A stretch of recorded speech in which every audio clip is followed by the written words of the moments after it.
Jose Youngs here with MMAfighting.com, speaking with Mike Perry ahead of his fight against Geoff Neal at UFC 245 on Saturday. Now, before we get into the fight, Mike, I don't know if you remember, but a little more of a year ago, before your fight against Donald Cerrone, you and I had a little exchange in the scrum. You said I had friendly hair.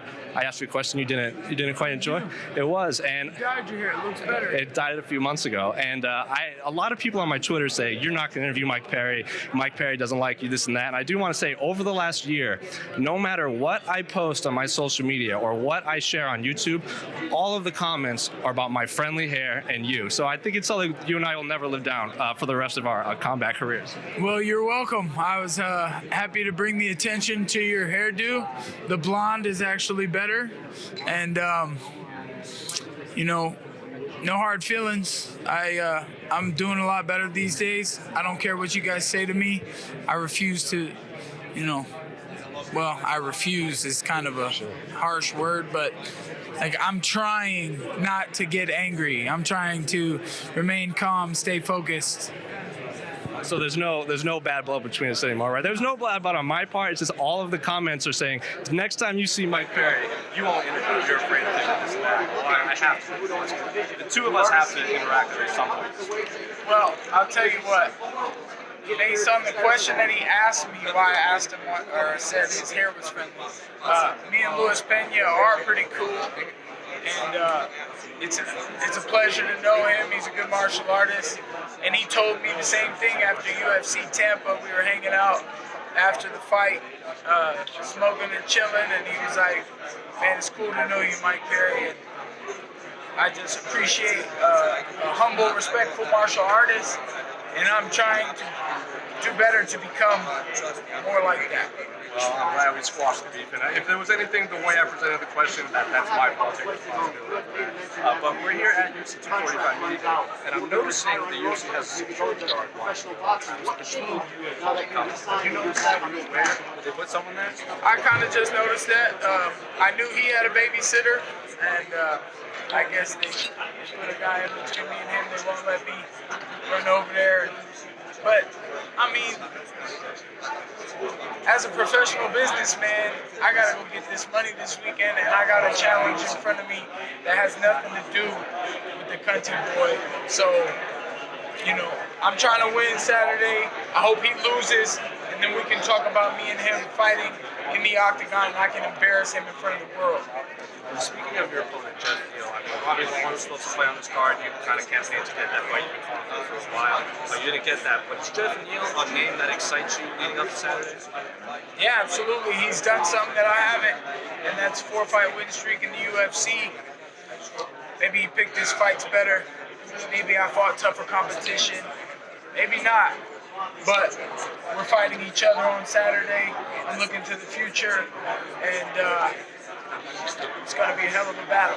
When they announced this fight, I saw a lot of fans were surprised that you were kind of not a quick turnaround. You fought again in 2019 after your nose injury. So I guess my question is, are you tired of the fans and media always asking about that nose injury? Nah, I mean, the questions are questions. I got to do what I got to do. This is one of the better parts of being a fighter. I mean, the fight's supposed to be fun, but it's like pretty nerve-wracking. It's usually fun like right after the fight is over. So, the training's hard. The questions are one of the easier parts. I should be able to do better at answering them. Now, I was going through your Twitter timeline, and you had tweeted that you wanted Bruce Buffer to announce you as drunken master, correct? That's drunken style, correct? So where did that come from? Do you actually know drunken boxing? I saw a little bit of your Instagram. You were sparring with someone with your hands down. You were much more loose than fans are maybe accustomed to seeing you on fight night. Well, I know from past fights, commentators might say, my hands are low or my hands are loaded, and that they're saying that my opponents can see that I'm looking for the right hand or whatever. But It's drunken style boxing is how I came into the UFC, is what I asked for Bruce Buffer to say to me, because I'm a fan of Jackie Chan and Chinese martial arts, and I love both of the movies, The Drunken Master, and I honestly believe that drunken style boxing is exactly what I do. That's how I fight. So which Drunken Master is better, 1 or 2? I think the second one's the greatest martial arts movie of all time. Yeah, the second one, definitely. Probably it's close to be the top. I mean, I like Jet Li's Fearless as well, so it's like those are 1 and 2. And then another tweet I saw, you tweeted at Darren Till about something about a plane crash and your anxieties and everything. So I think a lot of the work, they were confused and maybe concerned about that tweet. So what was going on in that tweet? Well, he said something about faking an injury, and that was something that I had never thought of. But I always think about car crashes or a plane wreck on the way to the venue, or every time I get in the elevator in the hotel and I'm on the 15th floor, if it's gonna drop to the ground and I'll have a bad, and I always think, will the injury be bad enough to keep me out of the octagon on Saturday? I could have a busted leg and I'd be like, no, I'm still gonna go in there and fight, man. I can't.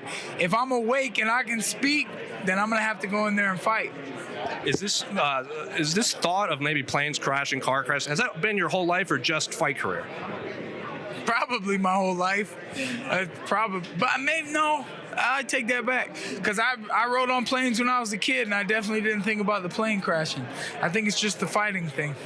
And then one final one for me. I was looking through your Instagram again, and I look at the comment sections now and then, and there's a lot of fans that say, oh, I want to come to your gym and spar with Mike Perry and fight Mike Perry. How many fans come up to you and challenge you to a fight? I think there's been 1 or 2 that have come into the gym and signed the waiver and they spar with me, and one was a 16-year-old kid, and neither one of the 2 that did it were offensive on Instagram. So all the people who talk trash, they never come in. I do have a story though.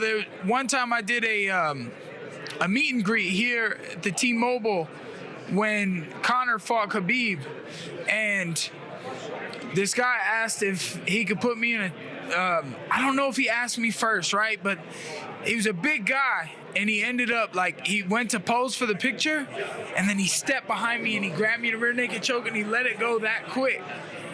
And, when he grabbed me, I grabbed his arm, and I turned around, and I was like, oh, man, you got me. You fucking did it. Are you proud of yourself? But I've never seen the picture on the internet. I'd like to see it. I mean, he got me. He did that shit. So kudos to that guy. I didn't do anything about it. He walked away, and I took more pictures with more fans because I don't want to get fired or lose my job or go to jail. And, I want to be free to eat and drink what I want. So. Well, I think there is a rule that fans can't ask you guys for photos like that, because I think Chuck Liddell did it, and then the guy turned it on Chuck. He goes, oh, he choked me too hard. I'm going to sue him now. But he asked for the photo. Yeah, I might have put someone in a chokehold for some pictures, but, I didn't. I leave it open so that they know that there's no way I choked them hard. Well, thank you so much, and good luck on Saturday. I'm glad we finally squashed the beef, because the fans watching weren't convinced I wouldn't talk to you. So, talking about beef, I'm hungry. Yeah, right. Well, good luck on Saturday, Mike. Appreciate you.